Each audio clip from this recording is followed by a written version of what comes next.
శ్రీరామనవమి సందర్భంగా వేములవాడ శ్రీ రాజరాజేశ్వర స్వామి ఆలయంలో సీతారాముల కళ్యాణం బుధవారం అత్యంత వైభవంగా నిర్వహించారు.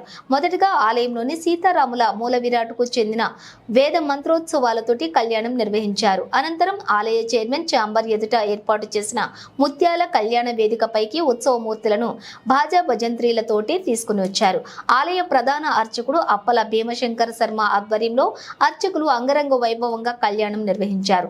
కళ్యాణం తిలకించడానికి రాష్ట్రంలోని వివిధ ప్రాంతాల నుంచి ట్రాన్స్జెండర్లు, జోగినీలు, శివ పార్వతులు, భక్తులు అధిక సంఖ్యలో తరలివచ్చారు. భక్తులతో ఆలయ ప్రాంగణమంతా పరిసరాలు కిక్కిరిసిపోయాయి. భక్తుల కోసం ఎల్ఈడి తెరలు ఏర్పాటు చేశారు. కళ్యాణం జరుగుతున్న సమయంలో శివపార్వతులు త్రిశూలాలు చేత పట్టుకుని ఊపారు. జోగినీలు ఒకరినొకరు తాలిబొట్టు కట్టుకుని తలంబ్రాలు పోసుకున్నారు. దేవతామూర్తులు కళ్యాణం తిలకించి దర్శించుకున్న ప్రభుత్వ విప్ ఆది శ్రీనివాస్, జిల్లా పరిషత్ చైర్పర్సన్ అరుణ, వేములవాడ మున్సిపల్ చైర్పర్సన్ రామతీర్థపు మాధవి కళ్యాణం తిలకించడానికి హాజరయ్యారు. సీతారాముల కళ్యాణానికి పట్టు వస్త్రాలు సమర్పించి వేములవాడ మున్సిపల్ చైర్పర్సన్ రామతీర్థపు మాధవి కళ్యాణం తిలకించడానికి హాజరయ్యారు. సీతారాముల కళ్యాణానికి పట్టు వస్త్రాలు సమర్పించిన మున్సిపల్ కమిషనర్ అనీష్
Jadi